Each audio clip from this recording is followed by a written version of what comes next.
This Deen TV video was made possible in part by Islamic Relief, working together for a better world, and by Guidance Residential, the #1 Islamic home financer in the U.S.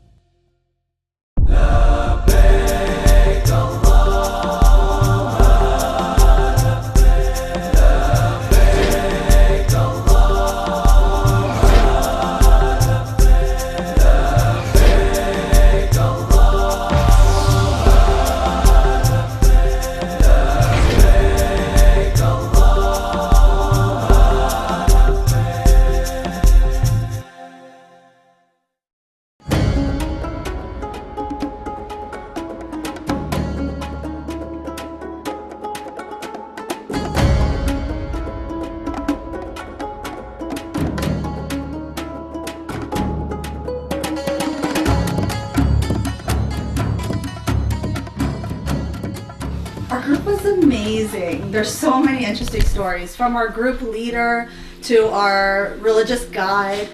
We stayed in Mecca for about 4 or 5 days, right in the Haram pretty much, and then we transitioned over to Aziziyah before we went to Arafah.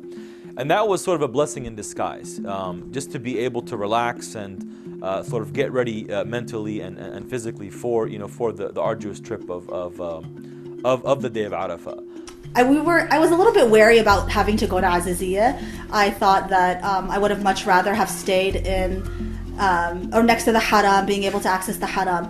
But Aziziyah was actually so much fun. We really got to know one another. The accommodations were so clean and so nice. And while we were there, we sort of had an intense sort of boot camp, if you will. We're able to ask questions from all the shuyukh. I mean, we had maybe 15 or 20 shuyukh that were there available for us to ask different questions and prepare. It really felt like we used to compare it to camp. Like we had 10 shuyukh around us. They were always giving khataras. They were always listening to one another in their halaqas. It was so nice to see their dynamic with one another. We would be having lunch and dinner, and they would be sitting on our tables with us. If we had any kind of questions, they would answer them. You prepare a lot on your way to Hajj, right? A couple months before, there's lectures that you listen to, and there's different things that you do, and then you're probably reading a book on the plane as well, just to get everything in your memory. I was ready for Hajj. We had studied, and we knew what was going on. But then when you're there, you really want to make sure that the other things that you want to ask, and that was very easy to do, especially having people like Imam Majid and other scholars there to ask questions at any time. Getting that time in Aziziyah to really learn the spiritual aspects of Hajj was just something so special. And I think that looking back, I'm so happy we got to go to Aziziyah. So subhanAllah, they had an abundance of scholars, and students of knowledge, and it was great being around all this knowledge that you just constantly, like after dinner there was a lecture, at the hotel they always had these lectures to educate us, because no matter how much we study, and I've been to Hajj several times, we forget. We really, beyond the physical obligations of Hajj, we really got to go in depth into the inner dimensions of Hajj and the spiritual aspects of it. And that's something I really appreciated. And then you go to these Hajj seminars, and you get from the Hajj seminars, but when you're there, you're like, oh my God, it's totally different, Somebody can talk about driving all they want. They can teach you about driving on paper, but literally when you get behind the wheel, it's totally different.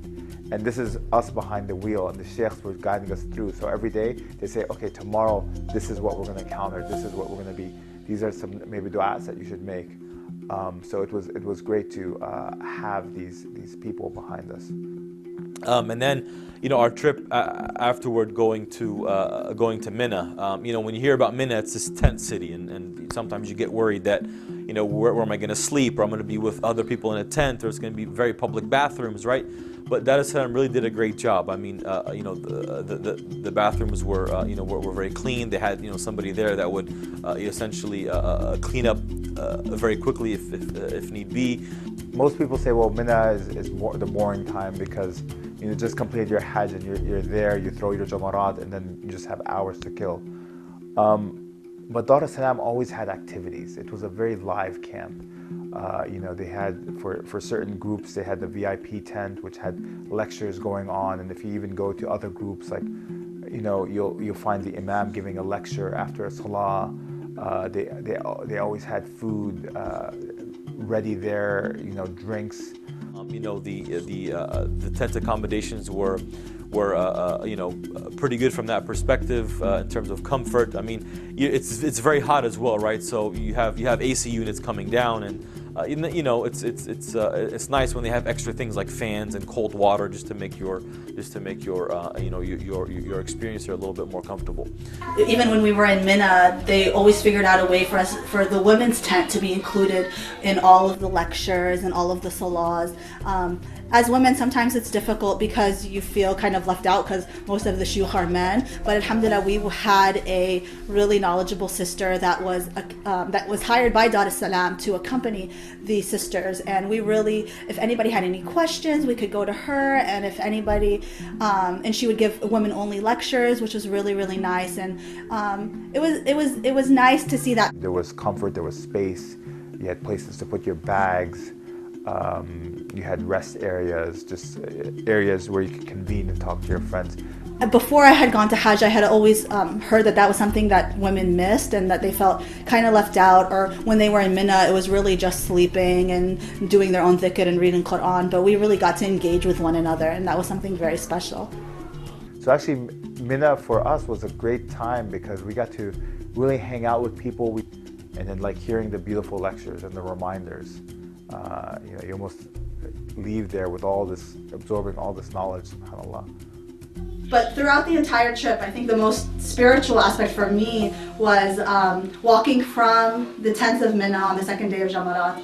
As we were walking through, it started raining, and it was just the most amazing feeling. Our guide, Imam Majid, took us to the side, and we had the rain falling on our face, and we were making dua, and it was just this time where we were very peaceful, and it just felt that, our Hajj, we were completing our Hajj, we were with all of these people, and it was just a very, very special time. And at Fajr, we headed to Arafah. This day is the day. It's the day of Arafah. This day of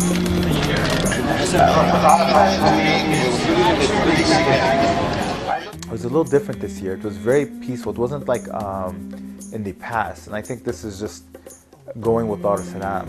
They managed to get in, they follow the lines, they don't wait last minute. And we're in Arafah before Fajr. And we got to pray Fajr there. I mean, Arafah is not about the luxuries and the things, but subhanAllah, like Dar es Salaam has that covered. You didn't have to worry about food or drinks or comfort. That was all there. And you had an abundance of scholars giving you reminders day in and day out. This is not the first time that you have been on this Mount of Arafah. Rather, each and every one of us stood here at some point in our creation. Not in our lives, but in our creation. Quite literally, we were born on Arafah. The actual creation of our Ruh took place on the plains of Arafah. This is where we were created. When Allah brought Adam down, eventually Adam made his way to this place. But there will be also time for you and in between to make dua for yourself. Please do not be distracted by the means. Focus, because the time... There was just something about Arafah, just like you focused, like the world didn't matter anymore. It was just like this direct connect that you were speaking to Allah, and like especially towards like around Asr time, you realize, after people ate and rested a little bit, they were completely focused. And everybody would find their area just naturally. It wasn't like, say, this area is for you, David. This area is for you, Muhammad. No, you knew your area. You'd come there. You'd find your little piece of shade, and you'd make dua. And you just see everybody facing the Qibla in different parts of the camp making dua. And it was, you zoned everything out. So it was quite interesting. I think the most memorable part was on the day of Arafah, when the sun was setting on the day. Everything was just very calm.